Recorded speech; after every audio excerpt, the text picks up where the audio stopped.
Hello, my wonderful, beautiful friends. Guys, welcome back to r/MaliciousCompliance, where in today's episode, you'll hear super satisfying stories where people use the tough guy phrase, sue me, and actually get taken to court and taught a lesson. Guys, I hope you enjoy today's super satisfying stories, and do remember to hit that subscribe button for future tales. So this happened a few years ago in 2016. At the time, I was working for Company X in a pretty new industry. Think less than 10 years, which means there wasn't a lot of rules and laws yet. I don't want to give too much details just in case. Most of the people working in that industry were passionate people willing to work for free, and that's how I started initially, until Company X recruits me. Now, because that industry was new and mostly consisted of passionate people, it was also mostly built by friends with barely any knowledge on how to run a business. It worked because people loved it, but it did have a lot of problems. Mostly everything that had to deal with contracts, paying people, and anything HR. The little startup I worked for was no exception, and I got hired under a specific contract that was supposed to be used for people working for a short time period, not a long-term contract. I was okay with it at first. It was one of my first jobs and I didn't know any better, but I soon realized it was a way of paying less company taxes. On top of that, the CEO kept lying to us and promising we'd get a real contract next month. Every month. Then came the time when I stopped being paid, and that made me angry. Now, I lived in an expensive city and was paid minimum wage on contract, so passion had its limits. I borrowed money from my boyfriend to make ends meet. The CEO was using some of the company's money to pay for drinks too, when he was out with his closest friends in the company. After 4 months of asking for my money and never seeing it coming, I went to the CEO, told him I would sue if he didn't pay by the end of the month, and also that I was quitting that same time too. Now, he replied, "Go ahead, sue me. I'm used to it and I'm not scared. You won't win." That got me so angry that I resolved to sue. Now, little did he know that everybody was fed up with the situation, and I knew nobody had ever sued him, so I knew what he said was a tactic to deter me. I did my homework, forwarded emails to myself proving that I was owed money, that my contract should be requalified as long-term because it was hidden work, and asked for a large sum as compensation. When they got served, he paid me the 4 missing months immediately, asking me to drop all the other charges, and I said no. After about 10 months, they folded. I got my lawyer fees paid by them, as well as a substantial sum of money. I was able to pay my boyfriend back with a small bonus and put some money aside too. Most of all, it scared them so much that they hired some real staff to do the accounting, changed the other employees' contracts to long-term to make sure they wouldn't sue either, and now I hear that people are paid on time, which is my greatest reward. Many employees actually thanked me for suing them because of how it improved their own conditions. I now work in a different industry with a real contract, and I make 4 times what I used to make, so even though I'm pretty much banned from that industry, I'm totally fine with it and better off now. Don't tell me to sue when you're wrong, because I will. Now, I don't know about you guys, but it would be really hard to keep coming to work for 4 months and not seeing a paycheck. It also sucks that OP and many others took a job doing what they loved, and the employer just exploited their passion. Like, I'm so happy to hear that OP sued, and that taking the CEO to court meant the employees working there got way better working conditions. So, a bit of background, I was a dumb college kid, and in a mixer, I met the cousin of a classmate. We hit it off, started seeing each other, and when the red flags started going up, I was looking for a way out. Except, we weren't as careful as we should have been, and she wound up getting pregnant. I wasn't super excited about the news, but I figured I had to take responsibility and at least try to make it work. I stuck with her throughout her pregnancy. I was there when my kid was born, would wake up at ungodly hours to feed and change her, but still, the writing was on the wall. Things came to a head, and I finally told her that I couldn't take it anymore, that I'd happily take responsibility for my kid, but no way was I spending any more of my time with her. Now, she took it about as well as one could expect, and I didn't see my kid for a few months. So I get a lawyer involved, got a child support agreement in writing, and could only see my kid on 1 weekend off a month I got. And that was that. Years go by, my kid grows, I change jobs, but we still adhere to the old agreement. Except that when mom gets mad or she's in a bad mood, she won't bring my kid. Either that or she starts spewing crap through messages. And at first, I took it, but as the years went on, it started to get really old and hella annoying. So my kid is now 5, and COVID hits. And the mom starts saying how she's not gonna bring my kid because of the risk. And I agree. Except I eventually find out that she's taking her out to parties and playdates and stuff. So it's not so much about her not exposing my kid as it is me not seeing my kid. I confront her, argument ensues, and she says those magic words. She says, "I'm not taking Emily to see you. If you don't like it, sue me." And I'm thinking, okay then.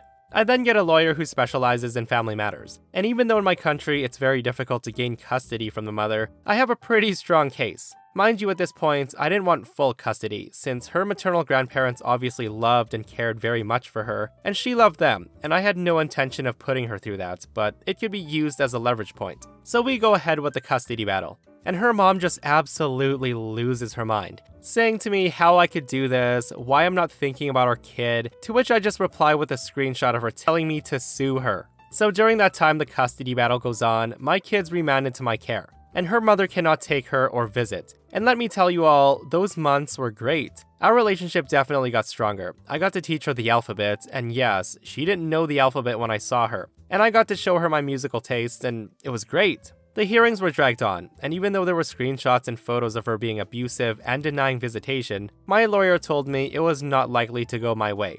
But we got to leverage that for the better, ironclad agreement, and decided not to prolong it any further, as these battles can go on for months or upwards of a year. So now, instead of once a month, I see her every other week, plus school vacations, plus holidays, plus guaranteed video calls, plus being informed of anything that goes on with her development, such as doctor, dentist, school, etc. Now my kid and I share stuff with each other that we didn't do before, and she's much more excited to spend time with me.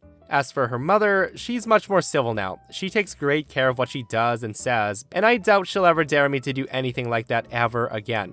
Guys, I was so glad to read that OP made such a huge effort for his daughter, and it paid off. Now, I know it's a huge win for OP suing his wife and getting to see his daughter more, but ultimately, it's an even bigger win for his daughter, who now gets to hang out with dad more often. So this chain of events started almost 20 years ago, and involves myself and a notoriously snooty national real estate agency. Now, there's a bit of a background leading to the malicious compliance, so please bear with me. This all occurred in Queensland, Australia. So, I once rented a property through an agency from 2004 to 2006. Due to my partner's explosive and violent temper, we had been handed an eviction notice. There was damage to the property that was unfixed at the time that we were evicted. The damage was in the form of fist and hammer-sized holes in the walls. Now, we obviously didn't receive the damage deposit back, as the repair cost more than the amount. There was also an added sum of about $1,700 to cover the rest of the costs incurred repairing the damage. The amount was then forwarded to the debt collections agency. This collection amount was in both of our names, as we had jointly been on the lease agreement. Now, I wasn't upset at the agency. They were just doing their job by being a good advocate for the owner of the property at this stage. Keeping the damage deposit and charging us for the repair was standard and wasn't nasty. It wasn't vindictive or overkill in the slightest. My anger came later. I must admit that I was a bit miffed to be duly held financially responsible for the damage caused by my ex. But due to the nature of the joint lease, not much could be legally done. I was just grateful we had parted ways not long after. So a few years post-eviction, I wanted to get my life more organized in many areas, and tie up any loose ends that would impede me moving forward. A clean slate, so to speak. So the debt issue came first. After many phone calls and some paperwork exchange, the debt collection agency finally agreed to split the $1,700 damages bill between the ex and myself. Now I could pay off half and not be held accountable for his portion any longer. This had to be done without his consent, as he refused. Once I'd paid off my portion of the collections debt, I thought I was done with the whole business and the black mark against my name. Unfortunately not. It turns out that the state I lived in had a blacklist that real estate agencies and lessors could add tenants' names to. It's called the TICA list. All they needed was proof that the tenant behaved in a bad enough manner regarding renting of the property to warrant being listed. Due to the fact that we had been evicted, the damage, and also owed arrears to a debt agency for repairs, we unfortunately qualified. Being on the list made it impossible to rent, especially via a real estate agency. After speaking extensively with the RTA, which is a government agency, I found I was definitely eligible to have my name removed from the list, so I started taking action for this to happen. I was able to demonstrate good faith by having paid for half the damages. It also went in my favor that my partner was abusive, and there was legal evidence of this fact. However, I was told the only way to have my name removed was by the real estate agency, so I approached them and asked for them to do so. They were very helpful initially. If I was able to show them proof that the debt was settled, they were happy to remove my name. At least 7 years had elapsed by this point, so it was considered punishment enough. At the time, after 5 years, your name is usually removed from that TICA list. However, this company apparently kept tabs on who they added to the list, and when the person's 5 years expired, they just added them again. Dirty tactics indeed, and obviously I had been re-added. So I provided relevant documents to the agency, and I was assured my name would be removed as soon as they locate my file. This apparently had been stored away in archives, as much time had passed since I rented with them. I was told it would take a week maximum. All good. So I called a week later, and I was told to wait another week. Still in a kind, helpful, and cordial tone. I called again after that time, and I was told to wait another week. And this time, I detected a tone of frost in the reply. So I called back more than a week later just to show patience, and now I was spoken to in a very rude and arrogant manner. I was informed that my request was bothersome because what I asked for was not important, and finding my file was a waste of their staff time. They would call me when they got around to it. At this, I expressed how important it was to me personally, and then I heard the magic words almost verbatim. They said, "If you want us to do this so badly, we will only be forced to help you if you ordered. Perhaps you should take us to court if you can't be patient. Goodbye." At this point, I had enough. I thought, string me along?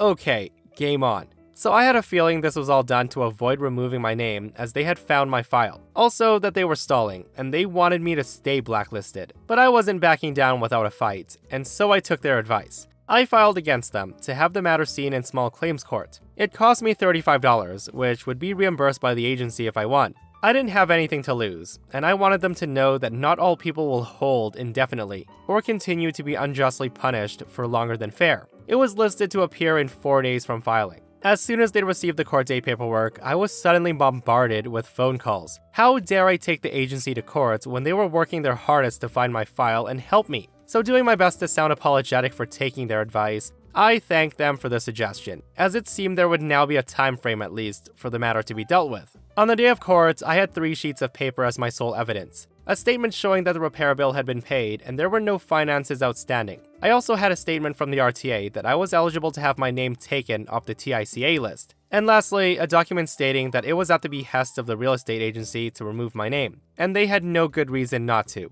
Not 1, but 2 agents for the company showed up to court. When it came time before the judge, both parties had to give evidence if relevant. I handed in my 3 pages. Seeing them pass the judge a thick folder of paperwork, including photos of the property damage, was rather amusing, considering they supposedly couldn't find my file when last requested. The judge then asked them for a statement. They went on for a few minutes about why I didn't deserve to be removed, and justified their stance with the photos and prior rental history with them. All I had to reply was that I paid for my share of the damage, that my damage was due to my abusive ex, and that I had made restitution as much as I could regarding the matter, with no money owing. The judge then asked why I brought it to court. I explained that the company was dragging their feet removing my name when it was a simple matter, and that it wasn't necessarily fair to do so. That I had called them repeatedly and waited while they found my so hard to locate paperwork that had somehow miraculously appeared when convenient. I told the judge that being on the TICA list was harmful to my future chances at renting, and also that my name had been resubmitted after dropping off the list.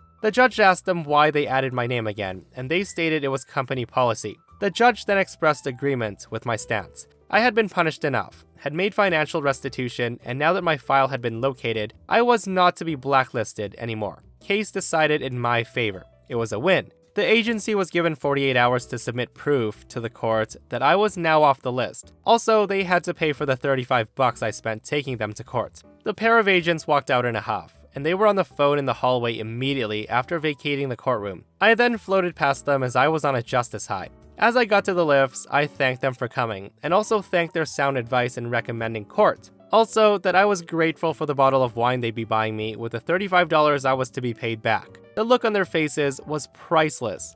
Guys, what a super satisfying story. Like, I wonder if they'd ever have gotten back to OP without the threat of going to court. They might have strung her around forever, who knows. And that $35 reimbursement to OP pales in comparison to the cost of sending 2 lawyers to court for a few hours. Like, what was that company thinking?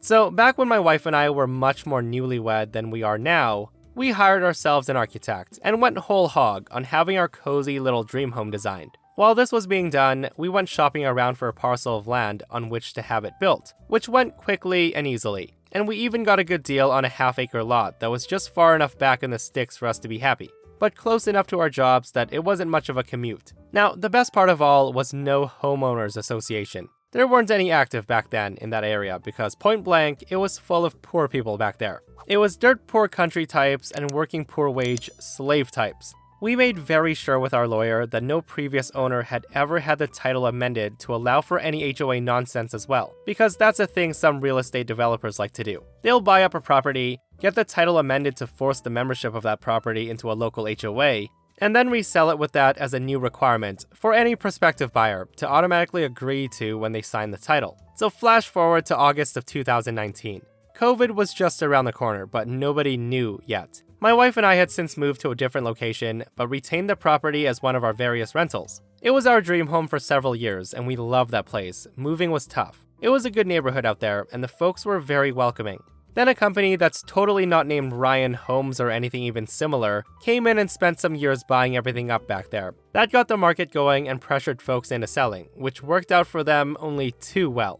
And of course, they gentrified everything. For 3 years and some change, there was massive amounts of the old being torn down, and the new being built up and sold. The HOA was built right in, because of course it was. Folks with enough money to throw down on poorly built houses that look nice from the front moved in 1 by 1 and 2 by 2. Property values in the area skyrocketed, and property taxes skyrocketed, and more of the less poor people were forced to sell because they got taxed out of their own homes. My wife and I knew what was coming from the get-go. We knew those dinguses from totally not Ryan Homes were going to come sniffing around our way. Not to try to buy us out, but to see if they could schmooze or threaten us into joining the HOA they were installing. It was inevitable. Lots of information is public record. They knew we had money. They knew we were living below our means by 2 orders of magnitude. They knew we clearly meant to be exactly where we were because we sure didn't have to be. They knew they didn't have a snowflake's hope in hell of pricing us out on taxes. So they tried nagging us to death and coming right up on the line of harassment, always to talk to us about joining the HOA. They failed. They got told by one expensive lawyer to find something else to do before we all got super busy helping them find things to worry about, and so they desisted for some years. Then my wife and I moved and got the property set up as a rental. Absolutely not Ryan Homes starts bothering our tenants there, both trying to get them to pressure us into putting the property into the HOA, as well as getting our tenants riled up with the most outrageous lies about what could happen if we, the owners, don't protect our renters better.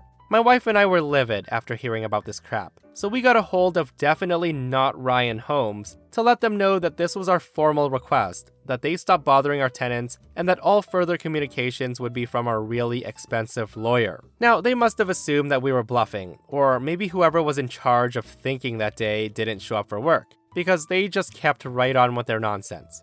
Now, it got so bad that they were even sending fake but convincing looking envelopes with eviction notices that upon being opened said, "This could be what you find in your mailbox one day without our wondrous HOA," and containing information about the benefits of the HOA.